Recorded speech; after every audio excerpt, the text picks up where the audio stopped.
قل إن كنتم تحبون الله فاتبعوني يحببكم الله ويغفر لكم ذنوبكم۔ سب سے پہلے ہم دیکھتے ہیں اتباع کا مطلب کیا ہوتا ہے، چونکہ یہ لفظ بار بار اس درس میں آئے گا۔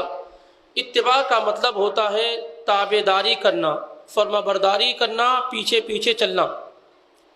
اور سنت کا مطلب ہوتا ہے رسول اللہ صلی اللہ علیہ وسلم کے قول، فعل، عمل، تمام چیزوں کو، چاہے وہ آپ صلی اللہ علیہ وسلم کی بات ہو، آپ کا اپنا عمل ہو، یا آپ صلی اللہ علیہ وسلم کے ساتھ کوئی کام، آپ صلی اللہ علیہ وسلم کے پاس کوئی کام کیا گیا ہو اور آپ نے اس پر لوگوں کو روکا نہ ہو، یہ تمام کی تمام چیزیں سنت کہلاتی ہیں۔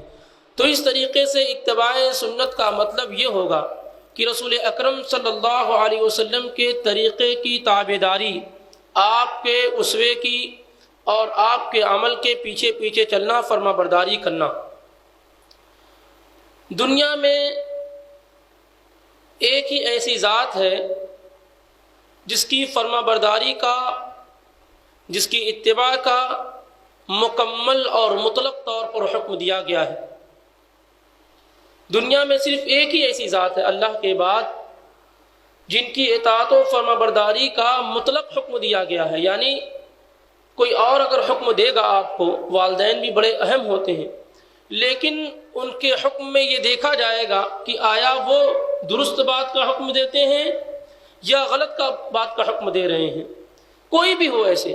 لیکن رسول اللہ صلی اللہ علیہ وسلم کی اطاعت و فرما برداری مطلق طور پر کی جائے گی، اندھے اور بہرے ہو کر کے کی جائے گی۔ یعنی یہ نہیں پوچھا جائے گا کہ اللہ کے رسول صلی اللہ علیہ وسلم نے ایسا کیوں کہا یا ایسا کرنے کا کیوں حکم دیا۔ جب آپ صلی اللہ علیہ وسلم نے حکم دے دیا، اس پر عمل کرنا واجب اور ضروری ہو جائے گا۔ اور رسول اللہ صلی اللہ علیہ وسلم کے بعد جتنے بھی لوگ ہوں گے، سارے لوگوں کی اطاعت و فرما برداری رسول اللہ صلی اللہ علیہ وسلم کی اطاعت و فرما برداری پر موقوف ہوگی۔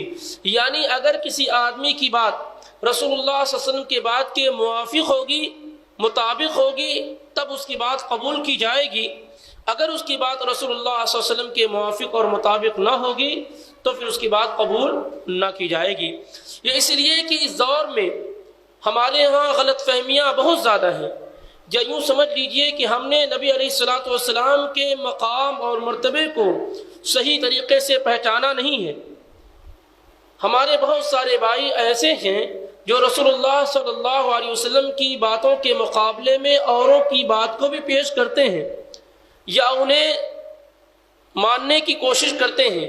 حالانکہ معاملہ یہ ہے کہ اگر رسول اللہ صلی اللہ علیہ وسلم نے کسی کو امیر بنا دیا ہو، کسی کو رہبر بنا دیا ہو، تب بھی اگر وہ غلط کام کا حکم دیتے ہیں تو ان کے اطاعت و فرما برداری نہیں کی جائے گی۔ مثال کے طور پر مشہور بات ہے، مشہور روایت ہے، مشہور واقعہ ہے کہ آپ صلی اللہ علیہ وسلم نے چند صحابہ کرام کو ایک جگہ بھیجا اور ان میں ایک شخص کو جماعت کا امیر بنایا، اور آپ صلی اللہ علیہ وسلم نے کہا کہ تمام صحابہ سے کہ یہ امیر جو ہیں ان کی اطاعت و فرما برداری واجب اور ضروری ہوگی۔ چنانچہ ایسا ہی ہوا، لیکن کسی بات پر ناراض ہو کر کے جماعت کے امیر نے، جنہیں اللہ کے نبی صلی اللہ علیہ وسلم نے امیر بنایا تھا، غصے میں آ کر کے یہ حکم دیا کہ لکڑیاں اکٹھا کی جائیں اور آگ لگائی جائے، اور اس کے بعد سارے کے سارے لوگ اس آگ میں داخل ہو جائیں۔ تو بہت سارے لوگ اس کے لیے تیار ہو گئے کہ آپ صلی اللہ علیہ وسلم نے جماعت کے امیر کی بات ماننے کا حکم دیا تھا، اور بہت سارے لوگ اس بات کے لیے تیار نہ ہوئے، اور انہوں نے کہا کہ اسی آگ سے بچنے ہی کے لیے تو ہم نے رسول اللہ صلی اللہ علیہ وسلم کا کلمہ پڑھا ہے، آپ پر ایمان لائے ہیں، پھر اگر اسی آگ میں داخل ہو جائیں تو کلمہ پڑھنے کا فائدہ کیا ہوگا؟ اس لیے ہم اس آگ میں داخل نہیں ہوں گے۔ اور ان لوگوں کو جو آگ میں کودنے کے لیے تیار تھے ان کو بھی کنونس کرنا شروع کر دیا، اور یہاں تک کہ آگ سرد ہو گئی، ٹھنڈی ہو گئی، اور کوئی آگ میں داخل نہ ہوا۔ جب اللہ کے نبی صلی اللہ علیہ وسلم کے پاس صحابہ آئے تو آپ صلی اللہ علیہ وسلم نے کیا کہا؟ لو دخلتموہا، اگر تم اس آگ میں داخل ہو جاتے، کود جاتے، ما تزالو، تو اسی آگ کے اندر رہتے کب تک؟ الی یوم القیامہ، قیامت تک. یعنی اگر تم نے اپنے امیر کی بات مان کر کے اس آگ میں چھلانگ لگا دی تو ہمیشہ اسی حالت میں رہتے قیامت کی صبح تک.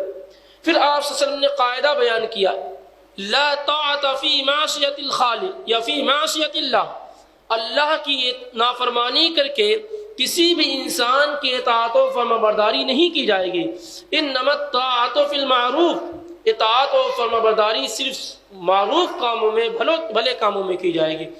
معلوم یہ ہوا کہ جس سے اللہ کے نبی صلی اللہ علیہ وسلم نے امیر بنایا تھا، رہبر اور قائد بنایا تھا، تو ان کی اطاعت و فرمانبرداری مطلق طور پر نہیں کی جا سکتی ہے. تو وہ حضرات جن کو اللہ کے نبی صلی اللہ علیہ وسلم نے نہ لیڈر بنایا ہے، نہ رہبر بنایا ہے، نہ قائد بنایا ہے، تو ان کی اطاعت و فرمانبرداری رسول اللہ صلی اللہ علیہ وسلم کے مقابلے میں کیسے کی جا سکتی ہے؟